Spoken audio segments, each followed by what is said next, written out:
ಕಾಲಪತ್ರ ಅಂತೇಳಿ ಒಂದು ಸಿನಿಮಾ ಮಾಡ್ದ ಅವನು.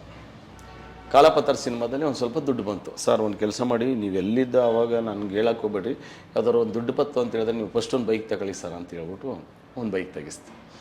ಇವತ್ತು ಬೈಕ್ ತಗೊಂಡಿದ್ದೀರಿ ಸರ್, ನೋಡಿ ಹೆಂಗೆ ಆಗುತ್ತೆ ಅಂದರೆ ಪಾಸಿಟಿವ್ ಥಿಂಕು. ಬೈಕ್ ತಗೊಂಡು ಸರ್ ನೀವು 2 ಇಯರ್ಸಲ್ಲಿ ಕಾರ್ ಇರುತ್ತೆ ಹೋಗಿ ಹತ್ರ ಕೆಳಗಡೆ ಹೋಗಿ ಒಂದು ಬೈಕ್ ತಗೊಂಡ್ವಿ. ಬೈಕ್ ತಗೊಂಡಾದ್ಮೇಲೆ ಅವ್ನು ಪೂಜೆ ಮಾಡಿದಾಗ ಹೇಳಿದೆ, ಸರ್ ಈ ಬೈಕ್ ಬಂದಿದೆ, ಇನ್ನು 2 ಇಯರ್ಸಲ್ಲಿ ನಿಮ್ಮ ಹತ್ರ ಕಾರ್ ಇರುತ್ತೆ ಹೋಗಿ ಅಂತ. ಇನ್ನು 2 ಇಯರ್ಸಲ್ಲಿ ಅವನ ಹತ್ರ ಕಾರ್, ಆ 2 ಇಯರ್ಸ್ ಒಳಗಡೆ ಕಾರ್ ತಗೋಬಿಟ್ಟ.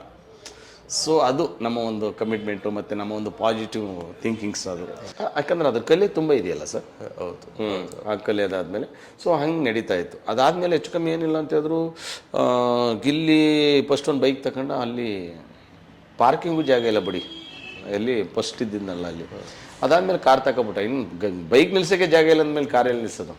ಸರಿ ಆಯಿತು ಅಂತ ಹೇಳ್ಬಿಟ್ಟು ಒಂದಿನ ನಂಗೆ ಫೋನ್ ಮಾಡ್ದೆ, ಸರ್ ಈಗ ಆಗ್ಬಿಟ್ಟೈತೆ ಏನು ಮಾಡೋದು ಹಂಗೆ ಹಿಂಗೆ ಅಂತ. ಸರಿ ಆಯಿತು ಓಕೆ, ಏನು ಮಾಡ್ತೀರಿ ಡಿಸ್ಕಷನ್ ಮಾಡಿ ಅಂತ. ನಾನು ಫಸ್ಟ್ ನನ್ನ ರೂಮಿಗೆ ಬನ್ನಿ ಅಂತ ಕರೀಲ್ಲ, ಅವ್ನು ಬರೋದೇ ನನ್ನ ರೂಮ್ಗೆ ಅಂತ ಗೊತ್ತಿದ್ದು ನಂಗೆ. ಆಯಿತು ಒಂದು ಕೆಲಸ ಮಾಡೋಣ ಸರ್ ಅಂತ ಹೇಳ್ಬಿಟ್ಟು ಎಲ್ಲ ಸಾಮಾನೆಲ್ಲ ಕಾರಿಗೆ ತುಂಬ್ಕೊಂಡು ಸೀದಾ ಅವ್ನ ಫ್ರೆಂಡ್ಸ್ ಜೊತೆಲಿ ಒಂದು 5 ಜನ ಜೊತೆಗೆ ನನ್ನ ರೂಮ್ಗೆ ಬಂದ.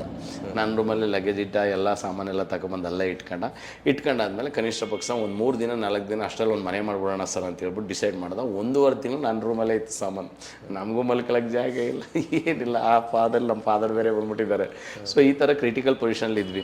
ಒಂದಿನ ನೈಟ್ ಎಲ್ಲ ಶೂಟಿಂಗ್ ಮಾಡ್ಕೊಂಬಂದು ಎದುರುಗಡೆ ಬಿಲ್ಡಿಂಗ್ ಹತ್ರ ಹೋಗಿ ಗೇಟ್ ಹತ್ರನೇ ಕಾರ್ ಹಾಕ್ಬಿಟ್ಟು ಮಲಗ್ಬಿಟ್ಟು ಅವ್ನು ಅಲ್ಲಿ ಹಾಕಿದಾನೆ ನನಗೂ ಗೊತ್ತಿಲ್ಲ.